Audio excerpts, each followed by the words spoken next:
Good morning, my friend and colleague Bharat, Mr. Kocher, Ms. Abral, and other colleagues who are here, and I think colleagues from across different industries and all others who are present. Mr. Kocher suggested that I talk about the markers of Viksit Bharat. And I think that is something, since I am in the Ministry of Statistics and we bring out the different indicators for the government, whether it's the GDP numbers, the growth rates, the inflation numbers, employment, unemployment, and a host of other socio-economic parameters, including the SDG National Indicator Framework. So I thought that this is extremely relevant on how are we going to, what's the metric we're going to use that when we say we talk about Viksit Bharat 2047.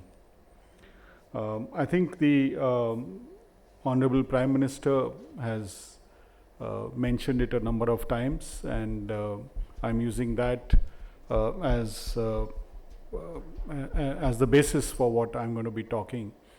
There was even a discussion in the Niti Aayog governing body on what does Viksit Bharat 2047 mean.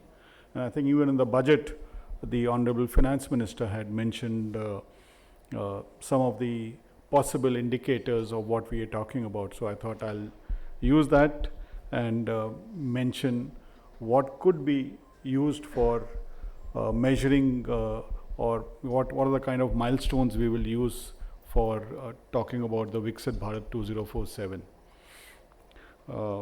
I think one thing which has been very clearly said, that Viksit Bharat 2047 would be a development nation. And I think that has been repeated a number of times. But again, the question would be, what does developed nation mean? What are we trying to say in terms of that? And we are already, I think, the 5th largest economy, and I think we'll soon be the 3rd largest within the next few years. And one of the numbers would be, what would be the expected GDP? I think we are right now around $3.3, $3.4 trillion, and $30 trillion has been mentioned as the target for Viksit Bharat 2047. And that translates into a nearly per capita income from where we are today at around $2,400 to somewhere around $18,000 is what is being talked about as a per capita income. And so that becomes a very clear marker, if I can put it, that's what we're talking about. But obviously, per capita income is not enough. It has to be an inclusive growth, inclusive economy. And universal access to some of the basic amenities has also been very clearly highlighted. And I think there are 4 or 5 which have been mentioned, and I think which come up to the mind straight away, whether it's one is electricity, drinking water, banking facilities, I think it's a recognition, sanitation, clean fuel, and I think it's also been talked about a number of times, high-speed broadband. I think that becomes a basic amenity as we are moving ahead, and these are 6 areas which have been mentioned as universal access means 100%. Perhaps we'll reach much earlier, because if you look at where we are in many of these, we are already close to 100%. I think in terms of electricity, under Saubhagya schemes, we've electrified all villages, but electrified all households. If you look at sanitation, we are somewhere around more than 80%, though open defecation free villages, I think we are closer to 100% in that. Swachh Bharat, PM Ujjwala, 10 crore LPG connections. So in each of these, I think there are specific programs which are being implemented, and I think it's not enough to talk at a very broad level. we need to also ensure that what are we doing to achieve it if we want to achieve 100%. And I think these are 6 areas that have been identified, and I don't think anyone would doubt whether we would reach that.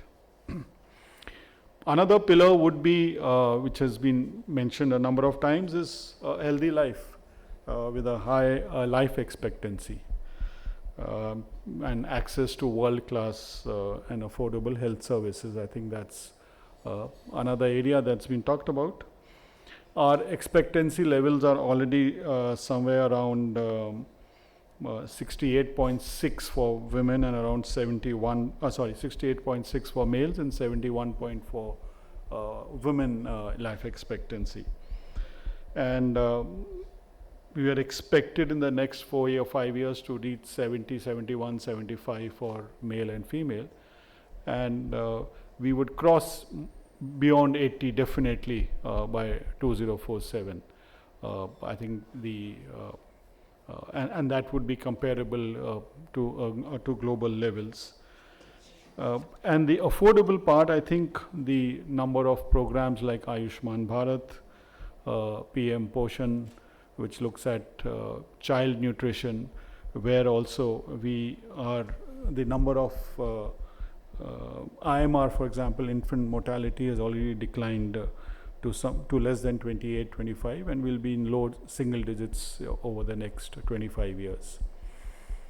So health, basic amenities, per capita income, but that itself will not be enough to be a marker for a Viksit Bharat, a developed nation. And the other would be what's going to be the level of education and skills, because that's extremely important. Literacy rate, I think we already crossed, we are nearly 80% or more, and I'm sure we'll be universal well before that. And the gross enrollment ratio, GER, which is extremely important in the higher education. We are somewhere around 30% as of now, and we expect to easily reach 50% by 2030, which is what the new education policy also envisages. And the GER, the expectation is by then the GER will be close to 100, and it will be a mix of not necessarily only a standard higher education that we understand as in graduate, but including the skilling part of it. So either as long as you are skilled or you are a graduate in that traditional sense, a combination is what would ensure that we are a developed nation, because I think that's another pillar in terms of education. And you have a host of programs which are focusing on that. You have the Kaushal Vikas Yojana, you have the Samagra Shiksha program, the Schools for Rising India. So again, a number of initiatives which are granular and attacking different aspects of the education and skilling landscape to ensure that we in the next 25 years reach that. In fact, in this year's budget, there was a very clear focus for apprenticeship and skilling, which was not there earlier, and also to increase female labor participation rate.